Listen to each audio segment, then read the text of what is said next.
नमस्कार जी, मैं doctor Manish Yadav, Rajshree Ayurveda spine clinic, Kanpur Ashok Nagar. हमारे पास हमारे पुराने मरीज ब्रजभान सिंह जी हैं। इनको हम लोगों ने जो है पहले भी एक बार थेरेपी का पूरा काम किया है।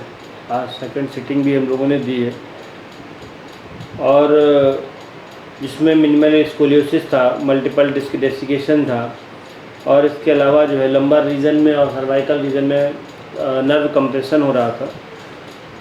आज हमारे पास लगभग 10 दिनों की थेरेपी हो चुकी है और ब्रजभान जी से जानेंगे कि 10 दिनों की थेरेपी के बाद अब इनके क्या व्यूज़ हैं और साथ ही अब इनके लिए क्या अनुभव है और जो जो चीज़ें बची हैं उसके लिए क्या करने वाले हैं, जो हमने बताया है वो भी आपको बताएंगे।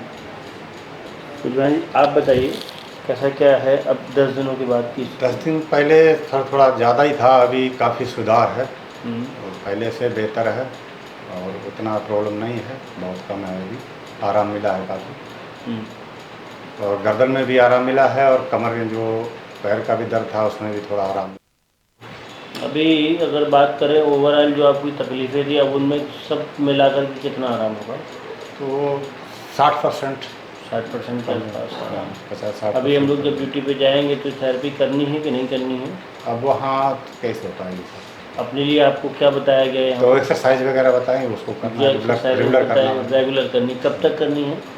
अब जब तक नहीं आएंगे तब तक करते रहेंगे। हमेशा ही करनी है? हमेशा करनी है। हमेशा करनी है ना। और इसके अलावा खाने में किन चीज़ों का परहेज रहेगा? ये बादी चीज़ें, अरहर दाल हो गई, बैंगन सब्जी हो गई, भिंडी हो गई। बैगन भिंडी तो मैंने बताया नहीं है। नहीं सर, बताया खाते वैसे भी नहीं खाते। खाते नहीं है, हमने तो नहीं बताया। नहीं, आपने बताया। अरहर की दाल, ठंडा पानी, मैदा, पपीता, अनानास, ठीक है। मैदे से बना पदार्थ या बहुत हाई प्रोटीन डाइट रात के समय नहीं लेनी है। दही रात के सोते समय नहीं लेना है, चावल रात के सोते समय नहीं लेना है। बाकी भिंडी है, बादी पदार्थ है, ये सब जितने भी हैं अगर आप लेना चाहते तो ले सकते हैं, सब दिन में लीजिए, कोई दिक्कत नहीं है। टॉयलेट कौन सा यूज़ करना है? कंपाउंड वाला, लेकिन कंपाउंड वहाँ भी नहीं है, वहाँ पे भी नहीं है तो एक चेयर या टेबल की व्यवस्था करके रखें, उसको वही वाला यूज़ करें, है ना।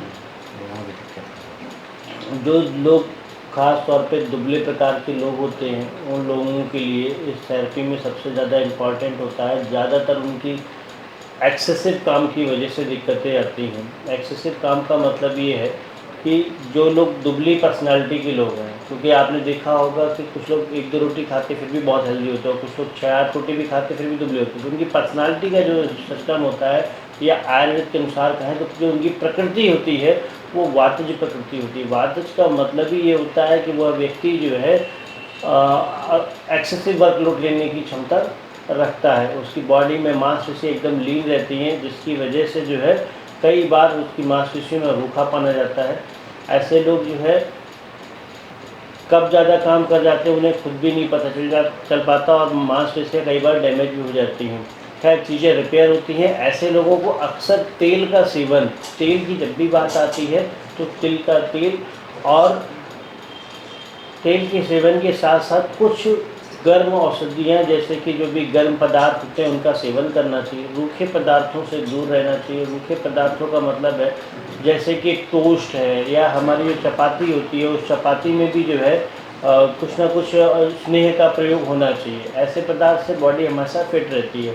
और कहीं ना कहीं ये बात आती है आज के युग में अगर कि आप बहुत तेल खाएंगे तो कोलेस्ट्रॉल बढ़ जाएगा।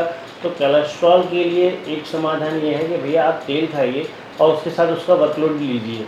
ऐसा नहीं कि आप तेल खाए जा रहे उसका प्रयोग नहीं कर रहे हैं तो फिर वो जाके बॉडी में डिपॉजिट होता है और आपको समस्या पैदा करता है। जितना भी कार्डियक अरेस्ट का सिस्टम है वो आज की परिवेश में ज़्यादा देखने मिलता है अपेक्षा के पहले के उस सिस्टम में। पहले के लोगों को इतना कार्डियक अरेस्ट नहीं होता था, अब इन लोगों को कार्डियक अरेस्ट ज़्यादा होता है। उसके पीछे सिर्फ एक ही कारण है, पहले के लोग तो आपसे बहुत ज़्यादा दही खाते थे, घी भी ज़्यादा खाते थे और तेल भी ज़्यादा खाते थे। अब तो कुछ भी नहीं खाते फिर भी जो है बीमार हो रहे हैं। और रिफाइंड को बंद करें, तेल का प्रयोग करें। रिफाइंड ज़्यादा खाने से दिक्कतें होती हैं, तेल खाने से उतनी दिक्कतें नहीं होती हैं। जब घी की बात आती है तो घी में भी गाय का घी खाए, भैंस के घी की बात कहीं नहीं कही गई है। तो यही छोटी छोटी जानकारी रहती हैं और ऐसे पेशेंट्स के रिव्यूज़ आप तक पहुँचते हैं।